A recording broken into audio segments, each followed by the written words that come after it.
Gatted means fucking tatted up. It's usually used down south in Florida. Florida area. It's a Florida slang? All right, bro. I hope we never get a Floridian tatted up president. Pray. I pray every day we don't get a fucking tatted up Floridian president.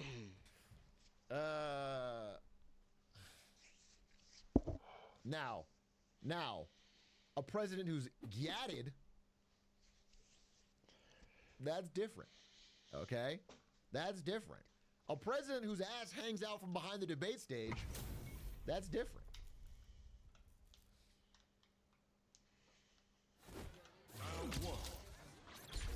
We had Taft? Yeah.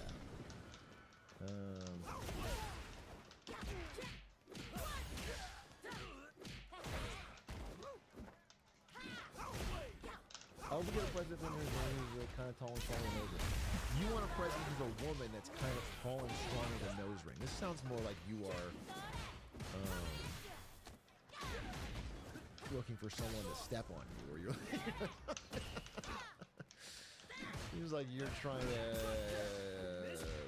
look for a queen to give money to online or something. I don't think we're looking for a president to run the country. Not that you could. Maisie, you want to be president? Maisie could be president. Okay? I bet American-Swedish relations would never be higher. We would get a strong alliance.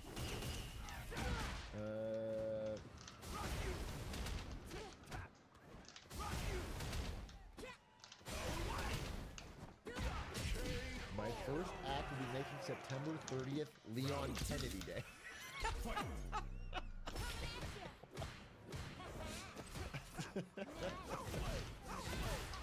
And I will fly the Leon Kennedy flag, which is him in a thong.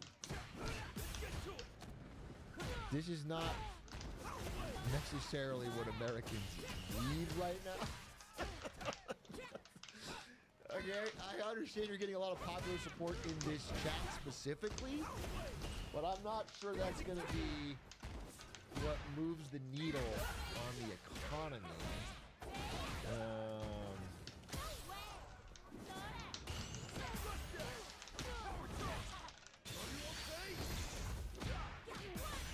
Will we be able to talk about the debate about the democracy? Was everything something? Show. Was it show? Yeah, I thought that was his strongest point. He didn't hammer home enough.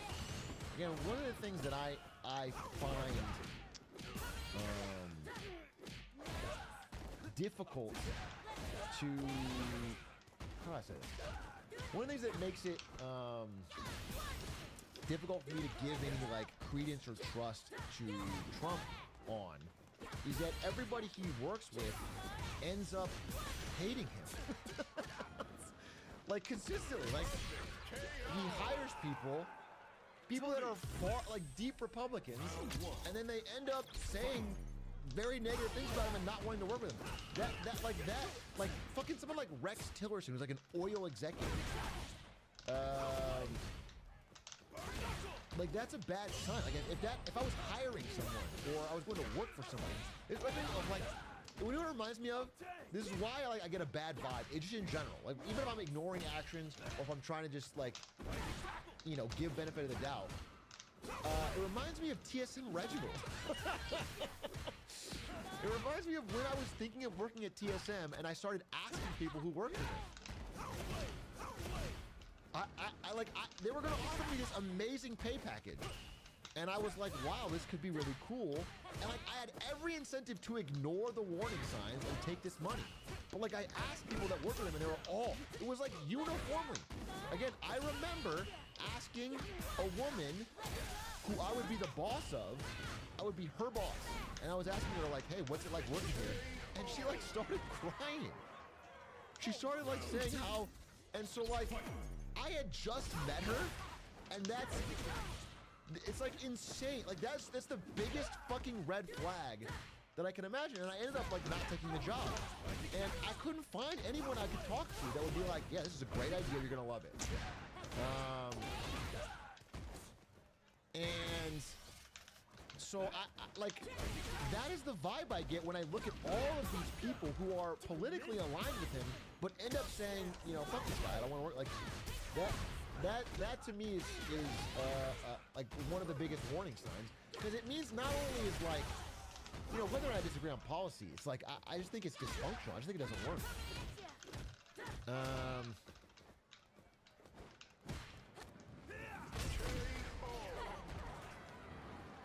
Terry wins.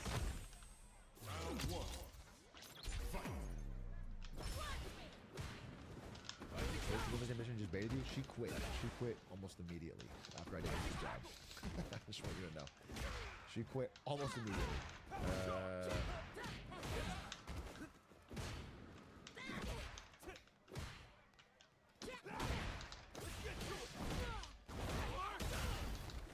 Why don't they get 6 voters? I think, realistically, if there was another candidate that didn't have all of Trump's baggage, but had his level of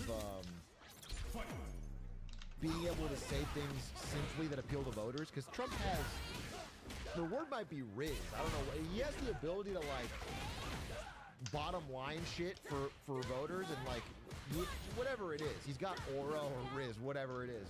If there was a kid that didn't have all of his baggage and was just like a regular default Republican with his riz, they would sweep this election. They would crush it. Because I do think the incumbent in every party is getting destroyed. I think actually Trump is dragging down what should be a very easy win and making it a very close election because of all his baggage. I think people do have reasons to distrust him, but he's the only one who's got riz. Like nobody else in the GOP has anywhere close to like that level of ability to work a crowd, really. What do you think the future of manufacturing will look like based on policies of government today? I think regardless of party, again, they kind of they move the edges. But like the bigger trend is that there's near-shoring of manufacturing because of rising tensions with America and China. So people are trying to build things closer to America and in countries that aren't supply chain impacted with America and China ever. So there's that, and there's more automation. So again, barring a temporarily stoppage due to a possible recession, the long-term trend is that there's going to be more manufacturing in America because we have cheap energy, and they want to make it close, but with fewer jobs. So like, it's going to come back to America, and this is happening, but when it comes back, it's not bringing jobs with it the way it used to. It's like just automated, more robots. And that trend is happening regardless. I don't think either party will shift that too much.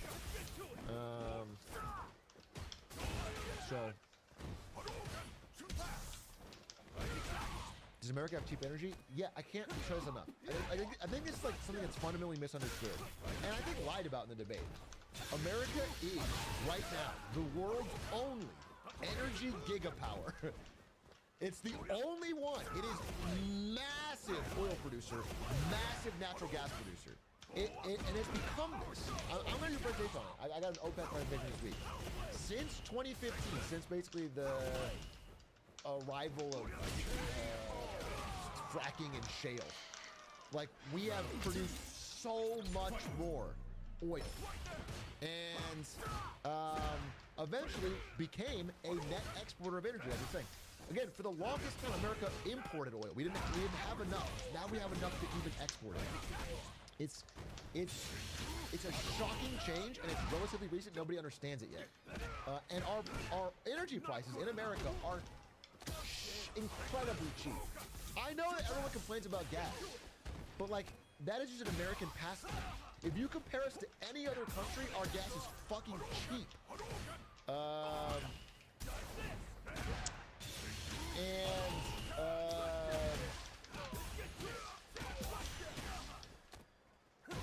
Yeah, it's shocking. Like, if you measure oil in ounces of gold, because dollars get inflated, right? So the dollar price is always going to go up.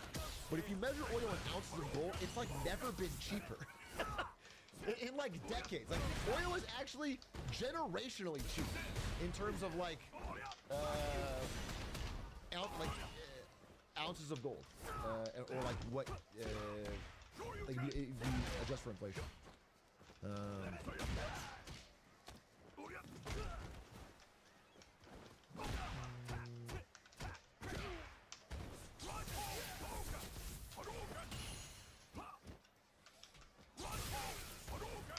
A gas tank includes like 80 bucks. Yeah, exactly, dude. Exactly. I mean, Linkus knows the difference because he's lived in Sweden and in Texas. In Texas, gas is $2.50 right now. $2.50.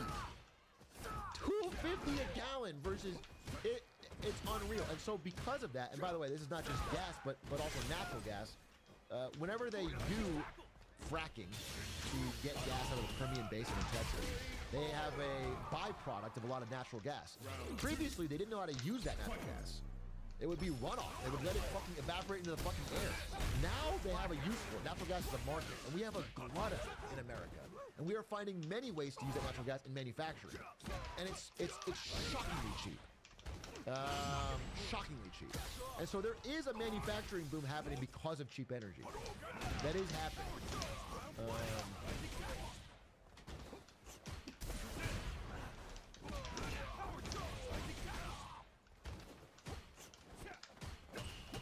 Again, compare it to, for example, in EU, like Germany manufacturing right now. Germany manufacturing for the longest time, Germany's in a recession right now, essentially. Like, unemployment's at near 6% now or something. It's bad. Germany, for the longest time, relied on importing cheap Russian natural gas and using that to power manufacturing in Germany. Then the Nord Stream pipeline got destroyed, and now Germany has to import natural gas more expensively from elsewhere. At the same time, they destroyed their nuclear plants. That's bad all around. That is causing them to be less competitive as a manufacturing place. And that's damaging their economy generationally, okay? There's none of those problems. America has no energy problems. If there's one thing that, like, America is just fucking blessed on, generationally blessed, it's energy.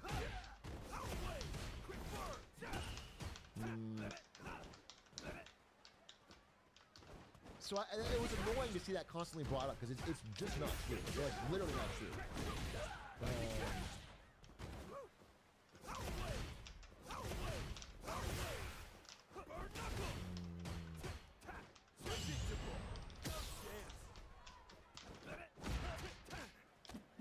Sorry for the topic switch. What are your thoughts on the Microsoft statement regarding return to office, not doing what Amazon did? Yeah, I saw this.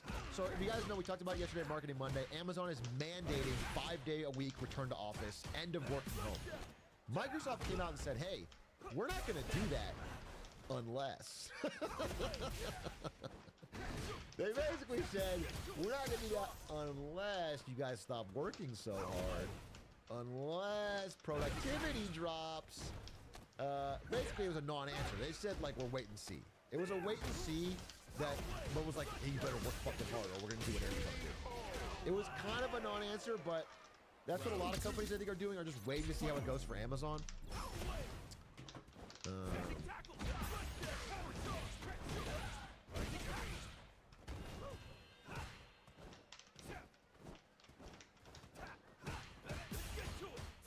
Does that mean we'd like to see a huge infrastructure boom while manufacturing does return? Yes. I mean, I think my base case is that assuming energy continues the way it has, I believe in the short term we are headed for rough economic waters, but like medium to long, yeah, 100%. I think the rise in automation and the rise of cheap energy means there's going to be a manufacturing boom in America, like, eventually. I don't know about high-speed rail. High-speed rail is crazy. That's more, again, the problem with high-speed rail and all this shit is more, it's like zoning. It's like the inability to build something without endless years of red tape, committee meetings, getting blocked, having to pay off politicians. That is the reason. Like, it's not in my backyard for everything. Like, they have to build the trains to go, like, fucking this way because there's no, that is the reason. It's not like a money issue. It's not a technological issue. It's not like we don't have the fucking capability.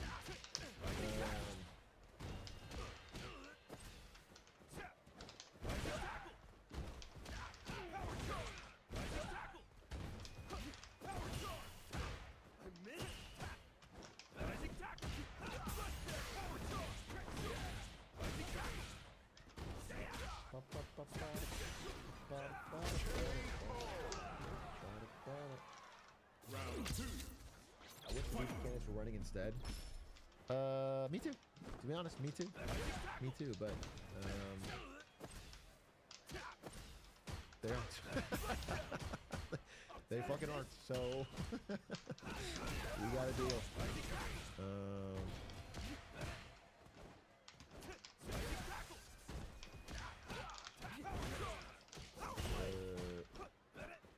What's this?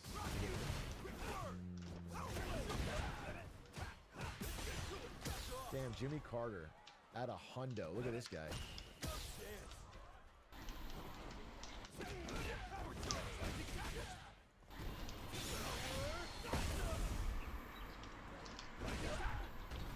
He looks like the fucking SpongeBob worm. That guy's at the end. Here comes a new challenger.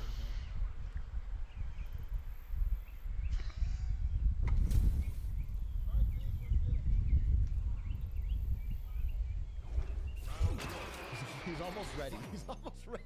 He's almost ready to run again. He's almost ready. Can we get a Carter Biden 2028, please? Carter Biden 2028. Carter Biden 2028, dude. The experience ticket.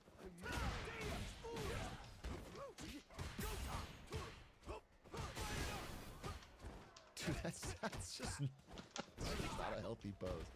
That is. Respect to the man. Seriously, I mean, respect to the man. 100 years service. He built fucking Habitats for Humanity. He's a good dude. Leaving behind a great legacy, but hey, he's hanging on.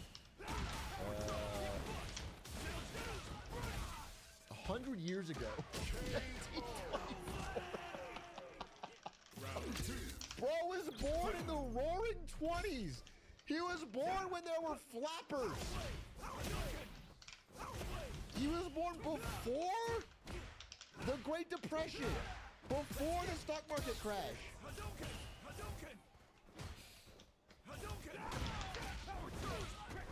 Bro was conceived at a Great Gatsby party.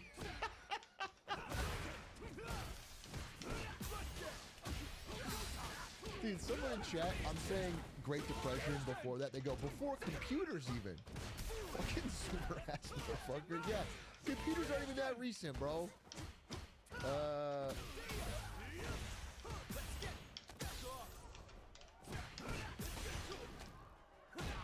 Before iPads, I think. I bet he didn't even have an iPhone in school.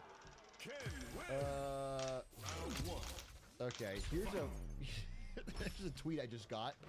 I love watching democracy happen with my streamer.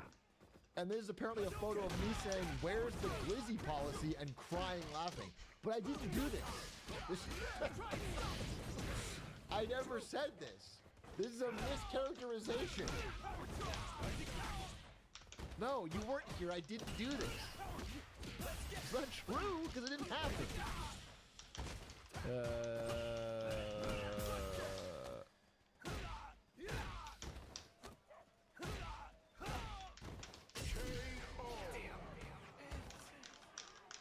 Round 2.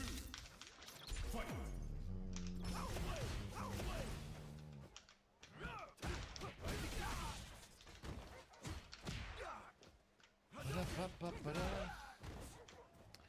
What is this clip? There are thousands of striking dock workers are fighting something very simple. Machines taking our jobs. For LA Long Beach. And LA is fighting against this right here. I'll tell you right now. See that? There's nobody there. Automation. I work at an automated dock. So here's the thing I'll tell you about this. Here's a tough situation. Because while I am extremely pro them getting a wage increase, I understand that automation is sort of inevitable. I mean, you can't. It's safer and more efficient. So, like the ports in Rotterdam in Europe, they process like 80% more cargo containers per hour or whatever because they have automation. It's a thing. However, I am still in deep support of this union as for purely like financial and hours-based reasons. And in general, to be pro-union is like, it's a chilling effect. Like, the understanding is that there's like 3 centers of power. There's government, there's corporations, and there's labor. And in this country, labor has been completely gutted. No pushback at all. So like when people harp on like little things like, oh, some of these dock workers make $100,000. Some of them don't even want to work. Like they're not understanding the corporations do the exact same thing, but they have infinite power to get their wins across. Everybody's being greedy. All 3 groups are going to be greedy in some way to try and win. What you need is a balance, otherwise you end up with one side dominating the conversation and completely running roughshod. There needs to be some sort of counterbalancing effort.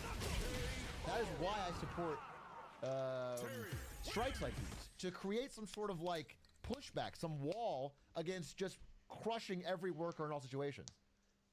And I don't like when you nitpick little areas of it to try and undermine it. I agree we should have more automation. But again, like, they have to make this posture every time. They do it anyway. Like, these dock workers also protested the use of cargo containers. But they eventually let it through. Like, it happened. It's just part of the negotiation. And what they got instead was wage increases. It's just part of the back and forth. And we go through this song and dance every time someone strikes, where it's like they have to pass this insane purity test. Everybody that wants to strike needs to be a fucking saint who's working for $2 an hour already. And it's crazy. People should be allowed to strike because they want to strike because they're asking for more. Corporations are allowed to fucking raise prices because they want more money. It's just like a normal thing that should be considered normal and allowed to be done. But I do agree, automation's good. And I think it'll come. I think it's gonna happen regardless.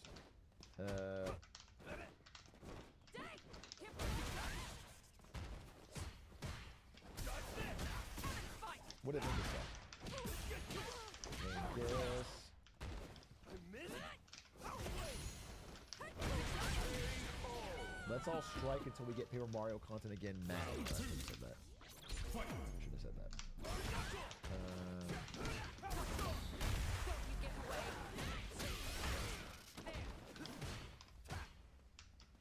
There's no. By the way, the game is beaten. There's nothing. There's no fucking strike to be. There's nothing to do. I can't beat it again.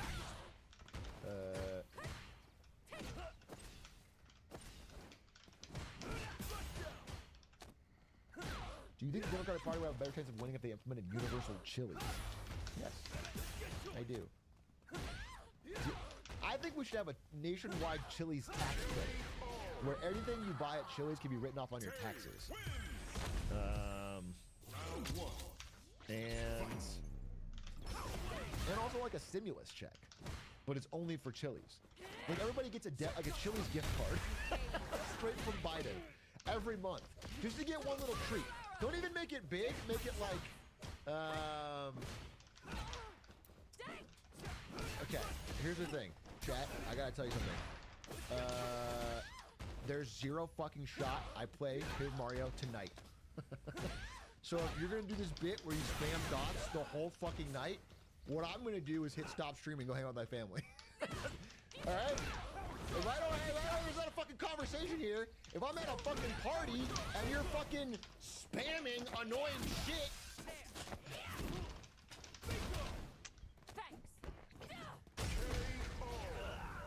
Hey, H-Rock, as an Australian, I haven't watched much about the U.S. politics for the 2016 cycle thanks to the entertainment value of Trump. Is it considered normal in U.S. politics to spend so much time saying your country is bad or the other party is terrible? I thought it'd be more we're a better fit style of campaign. I think tonight's debate was more of like a we're a better fit. But I think American politics for a while has had the idea of the other party is the fucking end of this country worst. I think that works. I think that it just works. People, it's polarized, you know? Which makes it very hard to have any give and take on it. Did you cover the new Nike seal? I did not. I actually haven't even read too much into it. All I know about is the last Nike seal was terrible.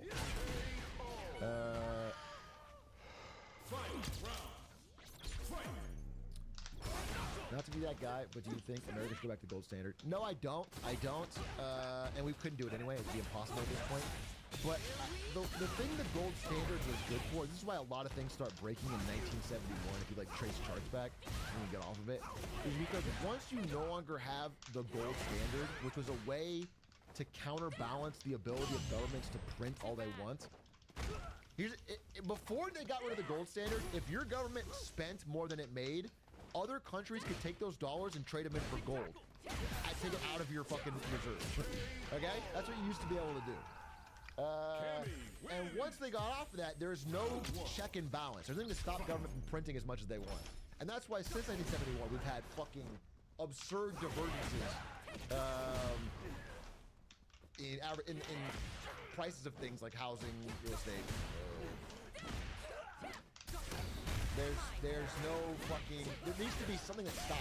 Whether it's like some countries have laws, something that like lock it in at a certain amount so that they can't go into debt.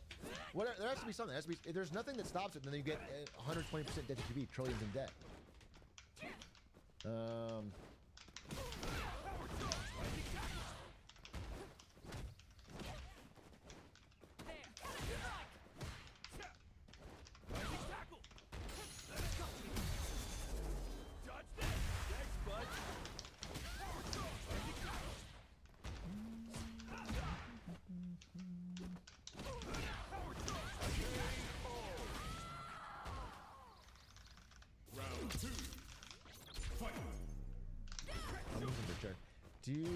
Hey, off top of my one university next year in Sydney, I need to finalize my preferences. I'm currently thinking about data science, mechatronic, engineering, Dutch, and engineering business, or even consider company. I need to ask you to make a degree. Go follow your heart, bro. I don't know nothing about you to see what you fit in.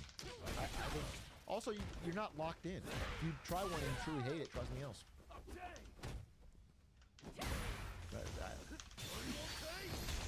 You're in my way.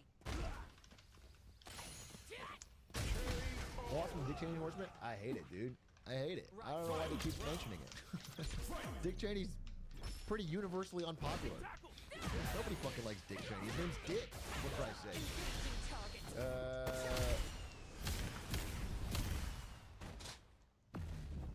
Locked on. Yeah, I don't think it plays as well as... But again, you know, we always have to understand that we are biased by our own demographics, by our own age, by our own everything. I mean, maybe they're seeing polling that works with a certain group of people. I mean, well, you have to understand, like, this entire race now is down to like 500 people in Pennsylvania. It doesn't, like, our opinions, if we're not those people, don't matter. It's almost locked in, bro. This entire race is getting these fucking undecided people in a few swing states. And so everything is messaged with those people in mind. And if they respond better to a Dick Cheney endorsement, then it gets included. Like that is what is being fucking targeted right now politically.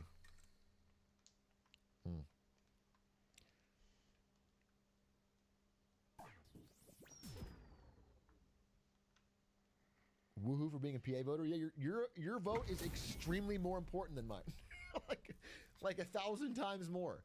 C. Bailey, you're the chosen one. Your vote matters a lot, and mine doesn't matter at fucking all.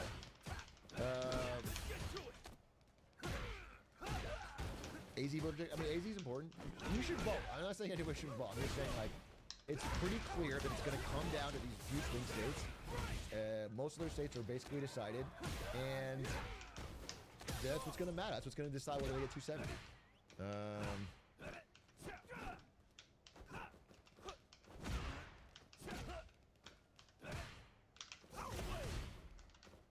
Is there a feasible vote to vote for Mitt Romney, no, but Mike Pence, yes. I do think if Mike Pence openly endorsed Kamala Harris, that would be a powerful message. Because that was Trump's VP for 4 years, including these 4 years they keep talking about as like glory days. But he wouldn't do it. Mike Pence is a dyed-in-the-wool conservative Republican. Like He just fucking hates Trump. Lycans won't say one nice thing about Trump anymore. Fucking won't speak about him, but he doesn't. He hates liberals just as much, dude. Round 2. Fight.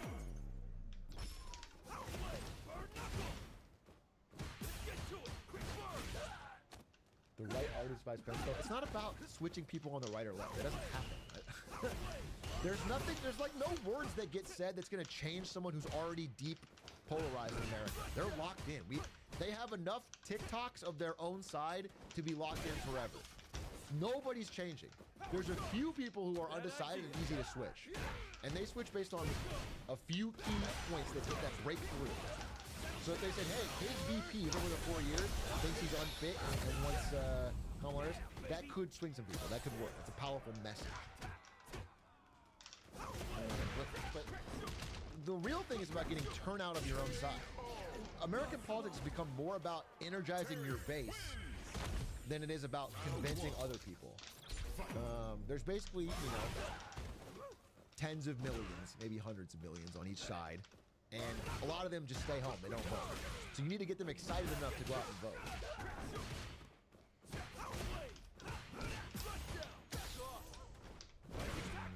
We're all trying to convince the 37 governments. I'm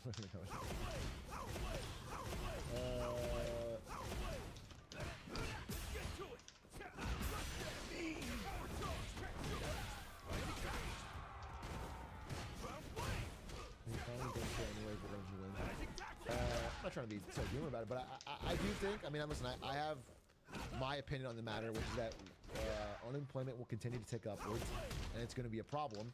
And I do worry that it could actually end up being long-term disastrous if Kamala wins into a recession. It'll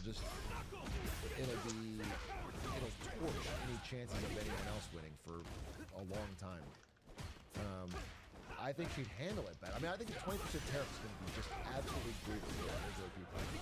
I think the tariff on all goods is going to be, it's just so foolish, but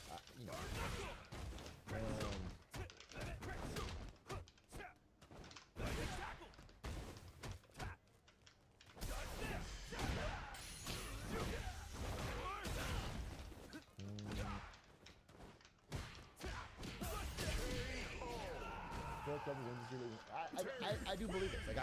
My current base case is that whoever wins this year is going to get crushed in 28. But I also don't think Trump runs again. Maybe. He's so fucking old. He'd be Biden old.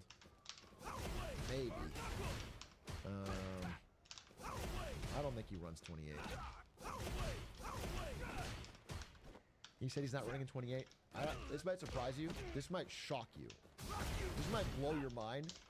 Sometimes Trump says things and then later does different things.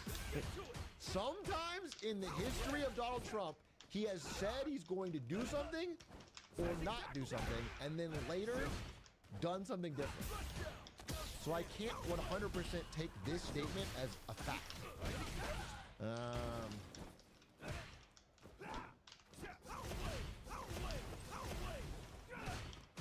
He can't run again.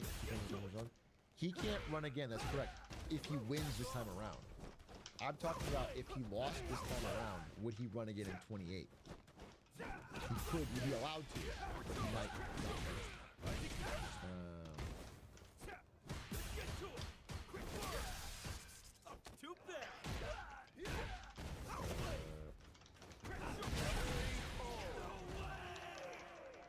Round 2.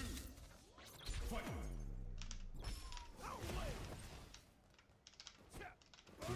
Getting offices of Florida nursing homes, the ballot design yeah, I was alive for this. Even as a little kid, we saw it on TV. It was like there was the ballot in Florida, and it had like these weird lines that didn't line up, and you didn't know who you were voting for. And then they were like, oh, I need a recount because the hanging chads. It was this whole fucking thing.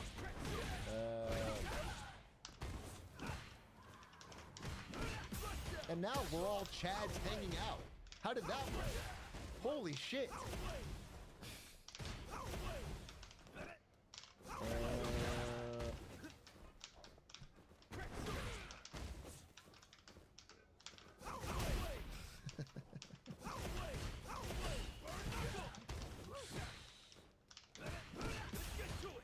Do you think if Trump loses, he tries for Congress?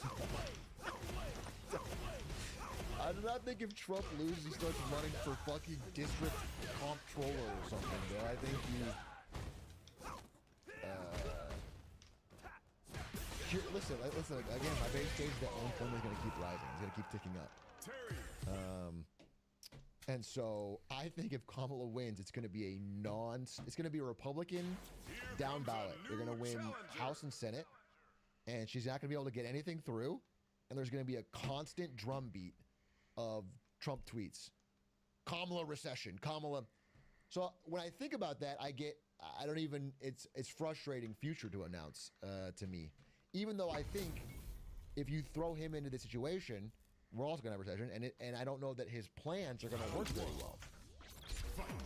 It puts me in a tough spot, right? I'm in a tough spot. I'm just trying to adapt and learn and listen to these debates, learn as much as I can.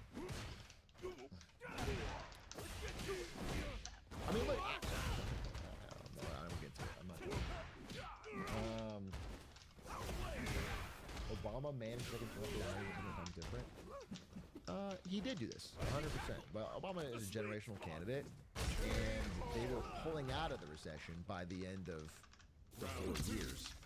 And it's possible that happen again. So that's a fair point. It's a fair point. I guess I'm thinking too short. I'm thinking 2 years from now, and I'm thinking about all the down ballot races. I'm thinking about all the Senate races and the House races. But it's a fair point. And also, I don't think Kamala is Obama. I'll be honest with you. I just don't. I think unless Kamala has a rich, roaring economy and a good time, I don't think she wins re-election. I just think she doesn't have the fucking the sauce. You had generational risk, and there's something to it. Politicians have generational risk.